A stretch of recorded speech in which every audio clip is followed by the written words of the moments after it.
Capítulo 25. No puede hacer eso, protesté casi alocada. No puede obligarme a aceptarlos. Entonces le tocó a él decir que no oía bien, que la niña debía estar interferida. No es que me sorprenda cuando un hombre como Greenbush oye a alguien decir que no quiere un montón de 30 kilos. ¿Se imaginan que la línea debe de estar estropeada? Abrí la boca para decir otra vez que tendría que quedárselo, que podría dar hasta el último centavo a los New Zealand Home for Light Wonders, cuando de repente entendí dónde estaba el error. No es que me golpeara, me cayó encima como si alguien hubiera soltado sobre mi cabeza un montón de ladrillos. Donald y Helga, exclamé. Debió de sonar como cuando en un concurso de la tele el concursante recuerda la respuesta apenas 1 o 2 segundos antes de que se le acabe el tiempo. ¿Perdón?, preguntó con cierta preocupación. Sus hijos, expliqué. Su hijo y su hija. El dinero les pertenece a ellos, no a mí. Son sus parientes. Yo no soy más que una vieja sirvienta. Hubo una pausa tan larga que pensé que se había cortado la línea, cosa que no me dio ninguna pena. A decir verdad, me sentía débil. Estaba a punto de colgar cuando volvió a sonar su voz llana y curiosa. ¿No lo sabe? ¿Qué no sé?, le grité. Sé que tiene un hijo llamado Donald y una hija llamada Helga. Sé que consideraban demasiado buenos para venir a verla aquí, aunque ella siempre les guardaba sitio, pero supongo que no serán demasiado buenos para dividirse un montón como ese ahora que ella ha muerto. No lo sabe, repitió, y luego, como si estuviera preguntando a sí mismo en vez de a mí, añadió: ¿Es posible que no lo sepa, después de trabajar para ella durante tanto tiempo? ¿Es posible? ¿No se lo dijo que nos pesqui? Y antes de que yo pudiera meter brasa, empezó a contar él mismo. Claro que es posible, salvo por alguna nota en una página del interior del periódico local que publicaba cada día. Ella lo mantuvo todo oculto. Hace 30 años eso se podía hacer si uno se estaba dispuesto a pagar el precio. Se quedó callado y luego añadió con el tono de alguien que está a punto de descubrir algo importante, algo enorme sobre alguien a quien ha conocido toda la vida. Hablaba de ellos como si estuvieran vivos, ¿verdad?, durante todos estos años. ¡Qué farfarrulla!, le grité. Me sentí como si estuviera un ascensor en el estómago y de repente muchas cosas distintas, cosas pequeñas, empezaron a encajar en mi mente. Yo no quería, pero ocurrió en mi pesar. Por supuesto que hablaba de ellos como si estuvieran vivos. ¡Están vivos! Él tiene una agencia inmobiliaria en Arizona, el Gordon West Associates. Ella diseña ropa en San Francisco, en la Glidden Fashions. Claro que ella siempre leía aquellas novelas históricas de bolsillo en las que mujeres con vestidos cortos besaban a hombres descamisados, y el nombre de la editorial era Golden West. Le ponía una banda en la cubierta, y de repente me acordé de que ella había nacido en un pueblito de Missouri llamado Gaylord. Quise pensar que se llamaba de otra manera, Galden o tal vez Galesburg, pero sabía que no. A pesar de todo, caía la posibilidad de que su hija hubiese puesto a la empresa de modas el nombre del pueblo en el que había nacido la madre. O al menos eso pensé. Señorita Claiborne, dijo Greenbush, en voz baja y con cierta ansiedad. El marido de la señora Greenbush murió en un desgraciado accidente cuando Donald tenía 15 años y Helga 13. Ya lo sé, le interrumpí, como si pretendiera convencerle de que sí sabía eso. Tenía que saberlo todo. Y en consecuencia hubo un montón de sentimientos encontrados entre la señora Donovan y sus hijos. Decidí que eso también lo sabía y recordé los comentarios. Los comentarios de la gente sobre lo silenciosos que estaban los hijos cuando aparecieron en el Memorial Day de 1961 para pasar el verano en la isla. Como siempre, y algunos comentaron que nunca se los veía a los tres juntos, lo cual era especialmente raro si tenían en cuenta que el señor Donovan había muerto de repente en el año anterior. Normalmente esas cosas unen a la gente, aunque supongo que los de la ciudad pueden ser diferentes respecto a estas cosas. Y luego recordé algo más, algo que me dijo Jimmy en el otoño de aquel año. Tuvieron una discusión bestial en un restaurante después del 4 de julio del 61, le expliqué. El chico y su hermana se fueron al día siguiente. Recuerdo que el mayordomo se los llevó al continente con la lancha motora que tenían en aquella época. Sí, respondió Greenbush, y resulta que yo supe por medio de Kenofsky porque discutieron. Donald había obtenido el premio de conducir aquella primavera y la señora Donovan le había comprado un coche por su cumpleaños. La chica Helga dijo que ella también quería un coche. Al parecer Vera, la señora Donovan, trató de explicarle que era una idea estúpida, que no le serviría de nada tener coche sin permiso de conducir, y que no podía obtenerlo hasta que cumpliera los 15 años. Helga dijo que esto podía ser cierto en Maryland, pero no en Maine, que ella podía conseguirlo a los 14, que era su edad entonces. Puede que fuera cierto, señorita Kilburn, o sería solo una fantasía adolescente. Era verdad en esa época, le expliqué, aunque creo que ahora hay que tener 15 cumplidos, señor Greenbush. El coche que compró al chico en su cumpleaños era un Corvette. Sí, respondió, lo era. ¿Cómo lo sabía, señorita Claiborne? He visto la foto alguna vez, contesté aunque apenas oía mi propia voz. Oía la de Vera. Estoy harta de ver cómo sacan el Corvette del estanque a la luz de la luna. Me había dicho mientras yacía moribunda en la escalera. Estoy harta de ver el agua que salía por la ventanilla abierta en el lado del pasajero. Me sorprende que conservara una foto, comentó Greenbush. Donald y Helga murieron en ese coche. Fue en octubre de 1961, casi un año exacto después de la muerte del padre. Al parecer, conducía a la chica. Siguió hablando, pero ya casi no lo escuchaba. Andy estaba demasiado ocupada en encajar las piezas, y lo hice tan rápido que supongo que ya sabía que estaban muertos. En algún lugar profundo de mí lo había sabido siempre. Greenbush me explicó que habían bebido y que circulaban con el Corvette a más de 160 por hora cuando la chica tomó mal una curva y cayó al estanque, y dijo que probablemente murieron los dos antes de que el bonito deportivo tocara el fondo. También dijo que había sido un accidente, pero tal vez yo sepa un poco más del accidente. Tal vez también Vera supiera algo más, y tal vez supo siempre que la discusión no tenía nada que ver con la posibilidad de que Helga obtuviera el permiso de conducir en Maine. Eso era el hueso menos duro de roer. Cuando John me preguntó sobre qué habíamos discutido Joe y yo antes de que tratara de estrangularme, le contesté que fue básicamente sobre el dinero, y en el fondo sobre la bebida. Los temas principales de las discusiones suelen ser muy diferentes de los secundarios, y podría ser que lo que en realidad discutieran aquel verano fuese lo que había ocurrido a Mitchell Donovan el año anterior. Ella y el mayordomo mataron al marido, Andy.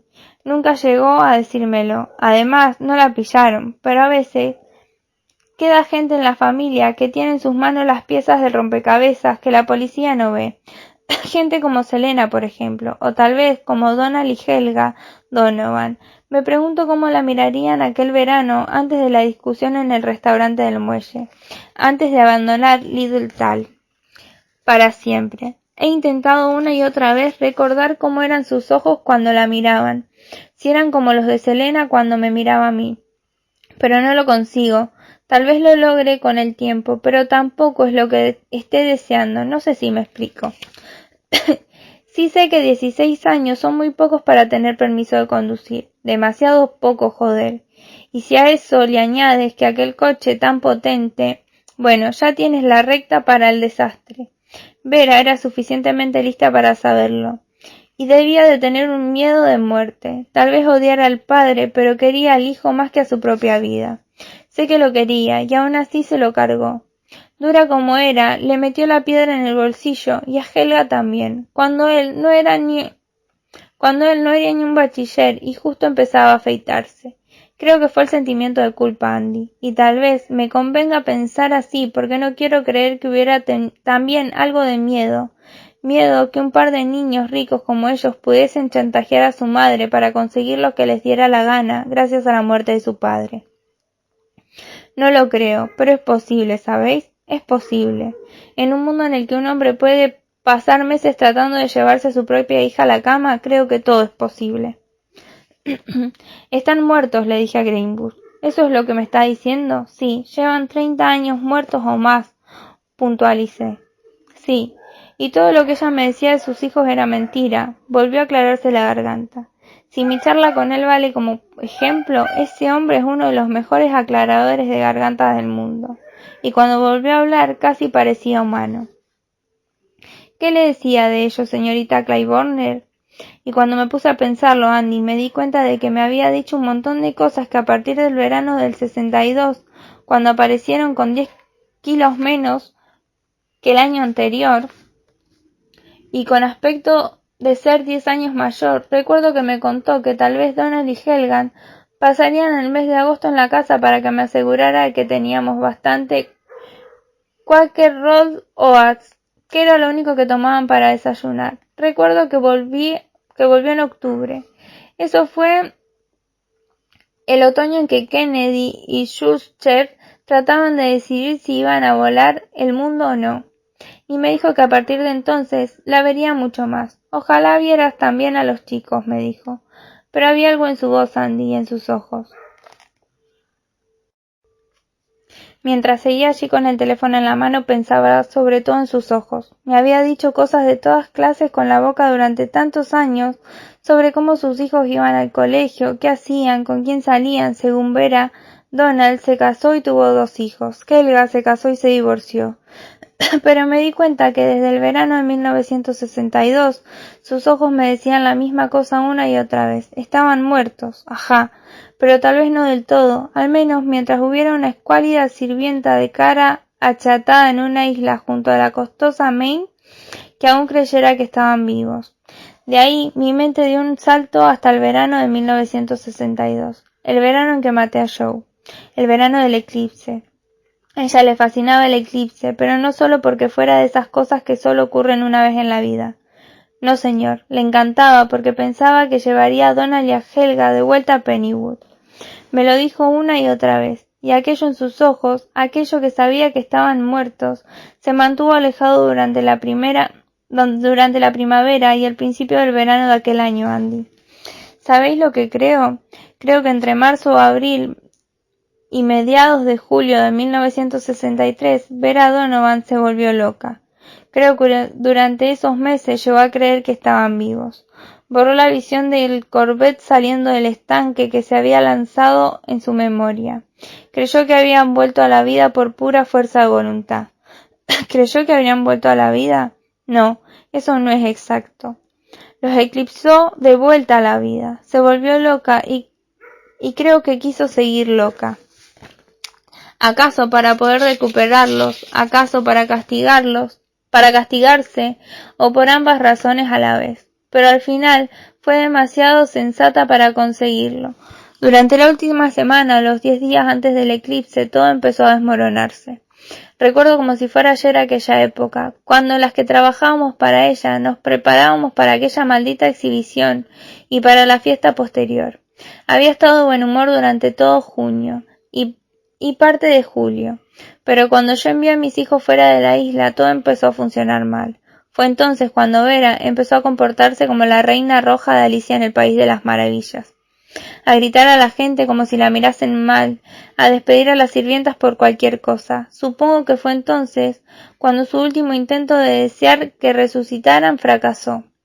Entonces supo para siempre que estaban muertos, pero siguió con sus planes para la fiesta. ¿Os imagináis el valor que le puso? Los huevos bien plantados. También recuerdo algo que dijo después de que yo me enfrentara a ella cuando quiso despedir a la chica Hollander.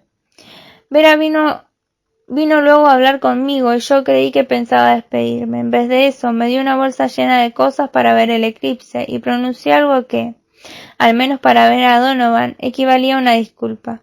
Dijo que a veces una mujer debe convertirse en una cabrona. A veces, me dijo. De ser una cabrona es lo único que le quedaba a una mujer. Ajá, pensé. Cuando no hay nada más, solo queda eso. Siempre queda eso. Señorita Claiborne, sonó una voz junto a mi oído y entonces recordé que él seguía allí. Se me había ido la cabeza por completo. Señorita Claiborne, ¿sigue allí? Sigo aquí, contesté. Acababa de preguntarme qué me había dicho. Vera sobre ellos, y eso había bastado para despertar mis recuerdos sobre esos viejos tiempos. Pero no sé cómo iba a contarle todo eso a él, a un hombre de Nueva York que no sabía nada de cómo vivimos aquí en Little Tal, de cómo vivía ella en Little Tal. Por decirlo de otro modo, sabía un montón sobre Upjohn y sobre Mississippi Valley, Light and Power, pero ni una migaja sobre los cables y los rincones, o las pelusas. Volvió a hablar. Le estaba preguntando qué le había dicho, que dejara sus camas hechas y que hubiera muchos Quaker Rolls Oats en la despensa. Decía que quería estar preparada por si decidían volver en cualquier momento. Y era bastante parecido a la verdad, Andy, al menos bastante para Greenbush. Hombre, qué curioso, contestó, y fue como ir a un médico que dijera, hombre, qué tumor cerebral. Luego seguimos hablando, pero no tengo mucha idea de lo que dijimos. Creo que volví a decirle que no lo quería, que lo deseaba menos que un penique rojo, y por su modo de hablarme, suave y amable, como haciéndome la pelota. Sé que cuando habló contigo, Andy, no se te debieron de olvidar los comentarios que probablemente Sammy te hizo a ti y a cualquier otro de Little Tal que quisiera escucharlos. Supongo que pensaste que a él no le incumbiría, al menos de momento. Recuerdo que le dije que se lo diera a Little Wonders y que él contestó que no podía. Dijo que si yo podía, en cuanto el testamento superase los pasos legales, aunque hasta el mayor idiota del mundo se habría dado cuenta de que él pensaba que no lo haría en cuanto entendiera lo que había pasado, pero que él no podía decidir absolutamente nada. Al final le prometí que lo llamaría cuando tuviera la mente más clara. Me quedé un buen rato, 15 minutos o más. Me sentí horrorizada, me sentí como si el dinero me hubiese caído encima, como si se hubiera pegado a mí igual que las moscas se pegan a la tira engomada que mi padre solía poner en la entrada cada verano cuando yo era pequeña. Me dio miedo que se me pegara cada vez más cuando empezara a moverme, que me envolviera de tal modo que nunca más pudiera librarme de él. Cuando por fin me moví, me olvidé de que debía ir a verte a la comisaría, Andy. A decir verdad, casi me olvidé de vestirme. Al final me puse los texanos y un jersey, a pesar de que el vestido que pensaba llevar estaba tirado sobre la cama. Y ahí sí es algo que alguien haya entrado y haya hecho el vestido, lo que tal vez quisiera hacerle a quien debería vestirlo. Me puse las viejas zapatillas deportivas y lo di por bueno. Rodeé la gran piedra blanca tras el cobertizo y los zarzales, y paré un momento para mirarla y escuchar el viento que agitaba las zarzamoras. Al verla me entraron temblores como cuando te entra un catarro o la gripe. Tomé el atajo por el prado y luego bajé hasta el final de la calle Lane en East Head. Allí me quedé un rato. Dejé que el viento del mar echara el pelo hacia atrás y me limpiara como siempre. Luego bajé la escalera. No te preocupes tanto, Frank. La cuerda al principio de la escalera y el aviso de peligro sigue ahí. Pero después de todo lo que había pasado, no me preocupaba demasiado esa escalera envejecida.